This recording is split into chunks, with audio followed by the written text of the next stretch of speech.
महामहिम भीष्म और आचार्य द्रोण, हम सब का देह इन पंच महाभूतों से बना है, जिसे अंततः उन्हीं में मिल जाना है। तो मोह किसका पार्थ, इस माटी से बने देह का? तो क्या ये देह महत्वपूर्ण नहीं है माधव?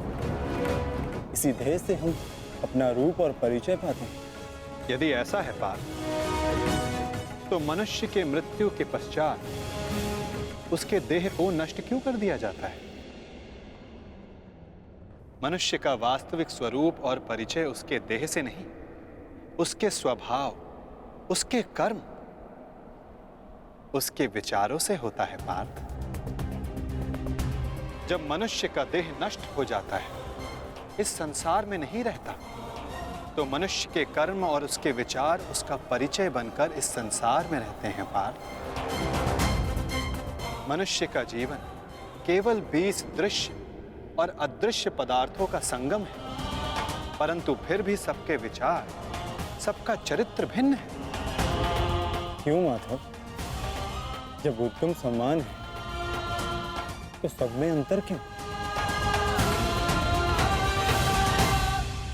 कारण है 3 गुण, रजोगुण, सत्वगुण और तमोगुण। ये 3 गुण क्या है माधव? तमस का अर्थ है अंधकार, अर्थात प्रकाश का अभाव। विचार के प्रकाश के अभाव में केवल शरीर की इच्छाओं के अधीन होकर जीना तामसिक व्यवहार कहलाता है पार्थ। पशु, पक्षी, जल, जीव, ये सब इसी श्रेणी में आते हैं पार्थ। और सत्व का अर्थ है ज्ञान का प्रकाश, जो सत्य का, धर्म का, नीति और परंपराओं का विचार करके जीवन जीता है, उसे सात्विक जीवन कहते हैं पार्थ। और इन दोनों गुणों के मध्य होता है रजोगुण, अर्थात ऐसा मनुष्य जिसमें ज्ञान है, विचार करने की शक्ति है, परंतु वो मन और शरीर की क्षुद्र इच्छाओं से बंधा रहता है। ऐसा मनुष्य रजस अर्थात अहंकार के साथ जीता है। इन्हीं तीनों गुणों की न्यून या अधिक मात्रा के मेल से मनुष्य का स्वभाव बनता है। प्रत्येक मनुष्य दूसरे मनुष्य से भिन्न होता है। उधर देखो पार्थ, कौन दिखाई देता है? दुर्योधन और दुशासन। अब दुर्योधन के भीतर स्थित गुणों का विश्लेषण करो पार्थ। धर्म जानते हैं, परंतु उसका वहन नहीं करते। अहंकार इनके जीवन का केंद्र है, अर्थात तमस की मात्रा न्यून है और रजस गुण की अधिक, और सत्य तो बिल्कुल भी नहीं। और दुशासन, उसने सदा केवल अपने ज्येष्ठ का आदेश माना है, स्वयं का कोई विचार नहीं। इसलिए उसके मन में केवल तमस गुण है। अब महामहिम को देखो पार्थ, सत्व के साथ तमस के अद्भुत मेल को देखो। उनमें अहंकार नहीं है, परंतु पुरातन परंपरा और प्रण से बंधित है। आवश्यकता पड़ने पर भी परंपरा का त्याग नहीं कर सकते।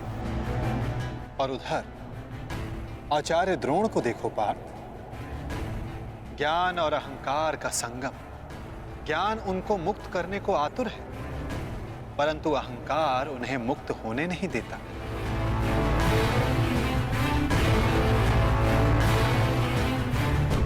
परंतु माधव, यदि मनुष्य का स्वभाव इन गुणों के मेल से आकार पाता है,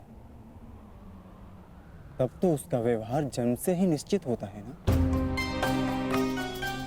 सिंह का गुण है कि वो मृग का आखेट करेगा ही, भयभीत करेगा ही। उसी प्रकार मृग का भी गुण है कि उसे सिंह से भयभीत होना ही है। यदि किसी का अपराधी और अधर्मी होना निश्चित है तो फिर हम क्यों किसी के कर्मों की प्रशंसा करते हैं? क्यों हम किसी को अपराधी मानकर उसे दंड देते हैं? क्या आवश्यकता है किसी के नाश की? क्या आवश्यकता है किसी के प्रतिकार की? उत्तम प्रश्न है पार्थ, परंतु मनुष्य का कर्म जानने से पूर्व यह समझ लेना आवश्यक है कि मनुष्य वास्तव में है क्या। क्या मनुष्य केवल पंच महाभूतों का मेल है? नहीं, मनुष्य केवल पंच महाभूतों का, पंच पदार्थों का, पंच ज्ञान इंद्रियों, पंच कर्मेन इंद्रियों और 3 गुणों का मेल नहीं। इन 23 गुणों के अतिरिक्त भी एक शक्ति है जो मनुष्य को विचार करने की, धर्म और कर्म समझाने की, उसको भिन्न बनाने की शक्ति देती है, और वो शक्ति है चेतना।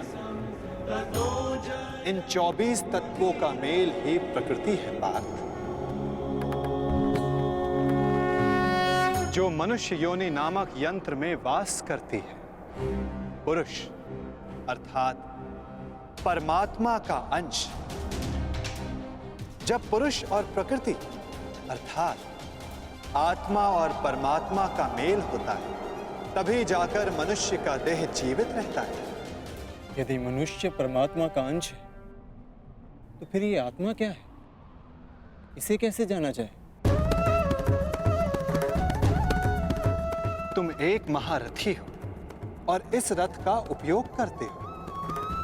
उसी प्रकार आत्मा इस शरीर नामक रथ का, इस यंत्र का उपयोग करती है, परंतु आत्मा शरीर नहीं होती।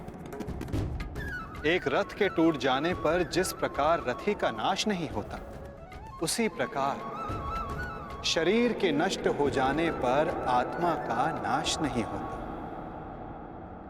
नयनम चिंदन्ति शस्त्राणि नयनम दहति पावक न चैनम क्लेद्यन्तापो न शोष्यति मारुता।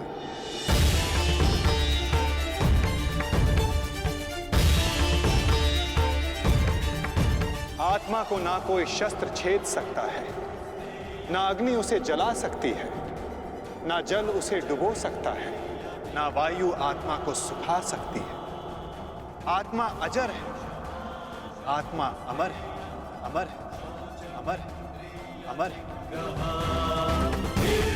आत्मा शरीर से जुड़े होने के पश्चात भी वो शरीर से अलग है। ना हन्यते हन्यमाने शरीरम पार्थ। शरीर की हत्या की जा सकती है, परंतु आत्मा की हत्या नहीं की जा सकती। वो अचल है, स्थिर है, वो सनातन है, सर्वव्यापी है।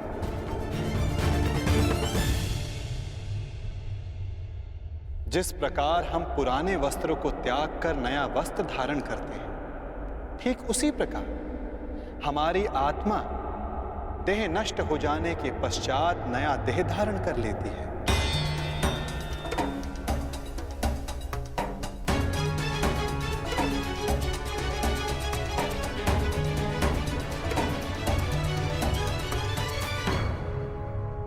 परंतु स्वयं को देह ना जानकर मैं आत्मा को कैसे जान सकता हूं माधव?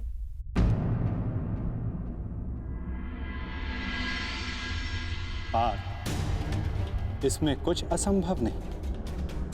एक दृष्टिहीन व्यक्ति संसार को अपनी मन की दृष्टि से देखता है।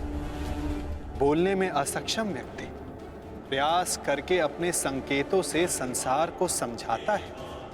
जिनके हाथ पांव नहीं होते वो भी पुरुषार्थ करते हैं। तो आत्मा को जानना भी इतना कठिन कार्य नहीं है पार्थ।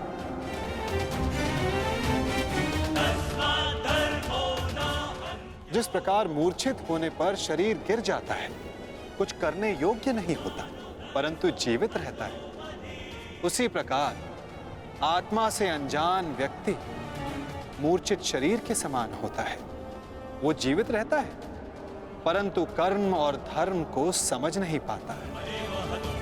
जो मनुष्य अपने भीतर जाकर उस परमात्मा के अंश की खोज करता है, वो जान जाता है कि वो केवल इंद्रियों का संगम है, केवल ये शरीर नहीं, केवल भाव नहीं, वो स्वयं को आत्मा के रूप में पहचान लेता है।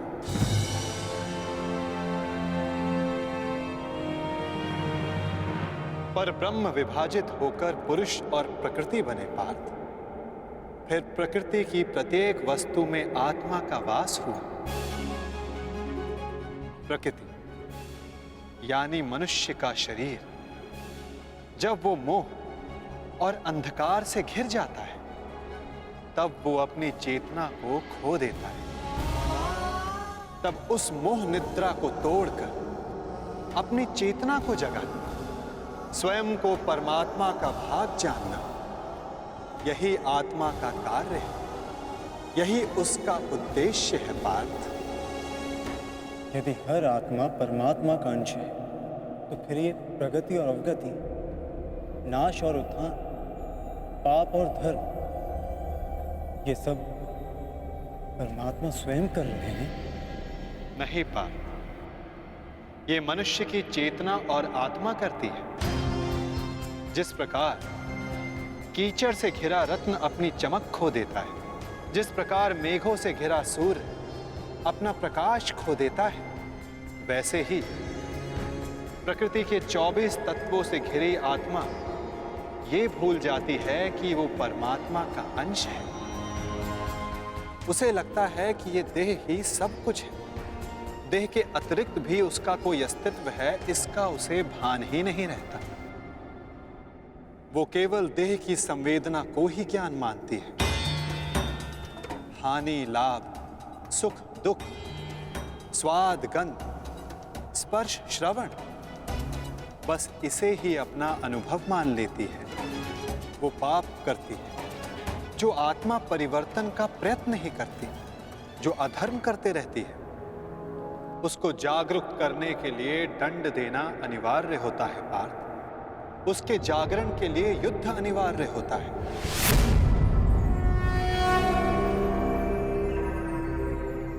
अर्थात ये युद्ध अनिवार्य है, मैं शरीर नहीं। हाँ पार्थ, तुम भी ये शरीर नहीं, तुम भी आत्मा हो। और इस युद्ध भूमि में खड़ा प्रत्येक योद्धा वैसा नहीं जैसा तुम उसे जानते हो।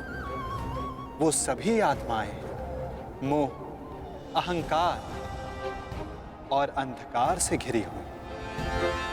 कुछ समय के लिए आत्मा इनके शरीरों में वास कर रही है। शरीर मरेंगे, किंतु सब अमर हैं।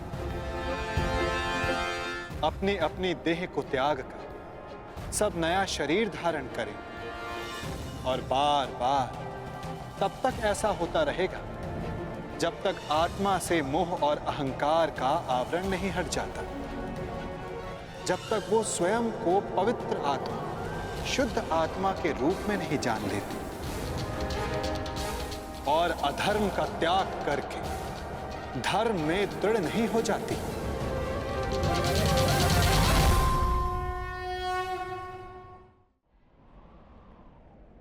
ब्रह्म विद्या का पहला पाठ यही है पार्थ। तुम क्या खोने से डरते हो? तुम क्या साथ लाए थे जो तुम वापस ले जाओगे? जिसने जन्म लिया है उसे एक ना एक दिन अवश्य मरना होगा, और जो मरेगा उसे फिर से जन्म लेना होगा। यही महाज्ञान सांख्य योग है पार्थ।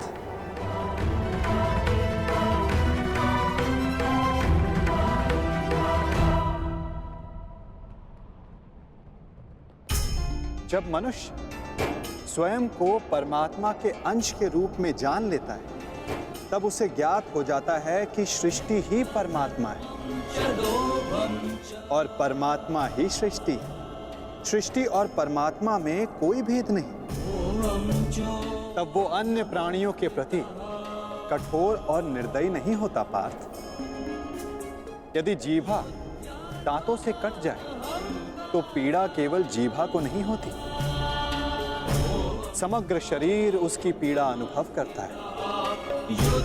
ठीक उसी प्रकार स्वयं को आत्मा के रूप में जानने वाला सारे संसार की पीड़ा को स्वयं अनुभव करता है और उनके सुख में आनंद भी मनाता है। पार्थ, जब तक इस संसार में एक भी मनुष्य को पीड़ा है, तब तक वास्तव में किसी का भी सुख संपूर्ण नहीं होता।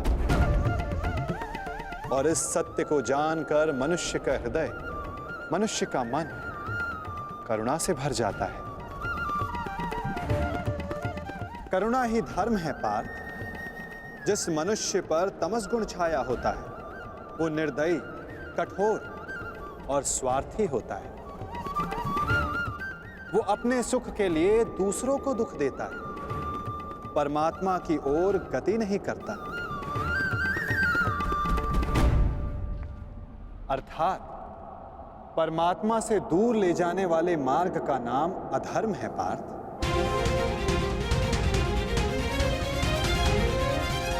अर्थात अधर्म तो अज्ञान का दूसरा नाम है माधव।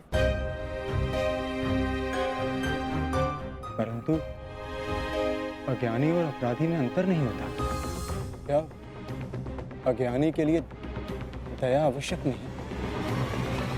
उन्हें दंड देना कैसे उचित है? जब एक अज्ञानी ज्ञान का मूल्य जानने को सज्ज ना हो तो दंड ही समाधान है पार्थ, और दंड ही दया है, उसके प्रति भी और दूसरों के प्रति भी। सृष्टि की गति सदा परमात्मा की ओर हो, यह आवश्यक नहीं पार्थ। कभी कभी ऐसी स्थिति भी आती है जब अधर्म, मोह और अज्ञान बढ़ जाता है। धर्म के नाश का भय उत्पन्न हो जाता है। यदि संसार से धर्म लुप्त हो जाता है तो करुणा भी नष्ट हो जाती है, सत्य भी नष्ट हो जाता है। यदि भविष्य में आने वाली पीढ़ियों को धर्म प्राप्त हो सके, इसलिए आज अधर्मियों का वध करके धर्म की स्थापना करना आवश्यक है पार्थ। और आज तुम्हारे समक्ष ऐसी ही स्थिति है।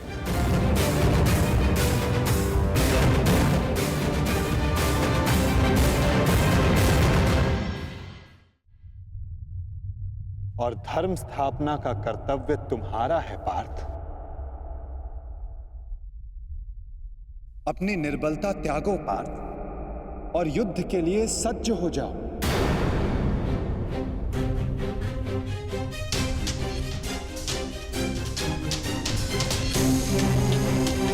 किंतु मेरे हाथों से हत्याएं होंगी, किसी की मृत्यु होगी, क्या मेरे भीतर की करुणा का नाश नहीं हो जाएगा माधव? यदि करुणा ही धर्म का आधार है तो फिर मेरी आत्मा तो अधर्मी बन जाएगी माधव। कर्म का बंधन अवश्य निर्मित होता है, परंतु कार्य का बंधन निर्मित नहीं होता पार्थ। प्रत्येक कर्म कार्य होता है पार्थ, परंतु प्रत्येक कार्य कर्म नहीं होता। कर्म उस कार्य को कहते हैं जब मनुष्य उस कार्य से फल की इच्छा रखता है। जब भी मनुष्य धन, संपत्ति, प्रशंसा के लिए कार्य करता है, उस कार्य से फल की आशा रखता है, तब वो उस फल में बंध जाता है और इसी कारण उसे बार बार जन्म लेना पड़ता है पार्थ। वास्तव में मनुष्य को कोई कर्म नहीं बांधता पार्थ। उस कर्म से जुड़ी फल की आशाएं, फल की कामना मनुष्य को बांधती है। वो कैसे माधव?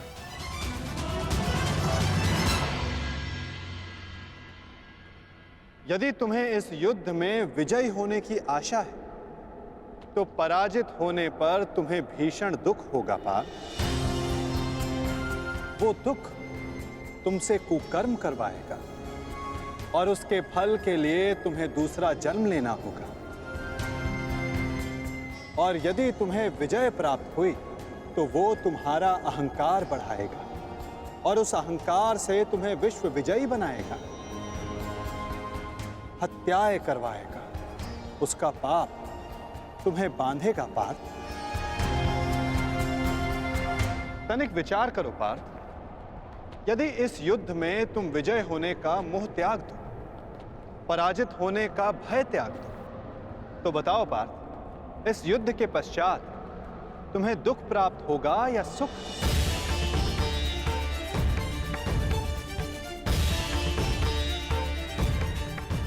ना सुख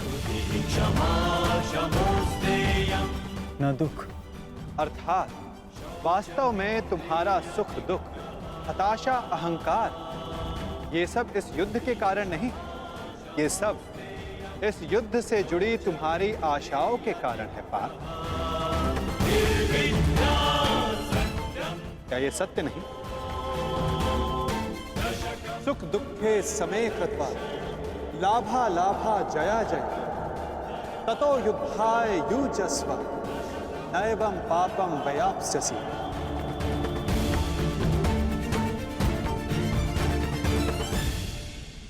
पार्थ, सुख और दुख को समान मानकर हानि और लाभ का विचार किए बिना यदि तुम ये युद्ध करोगे पार्थ, तो तुम पाप के भोगी नहीं बनोगे।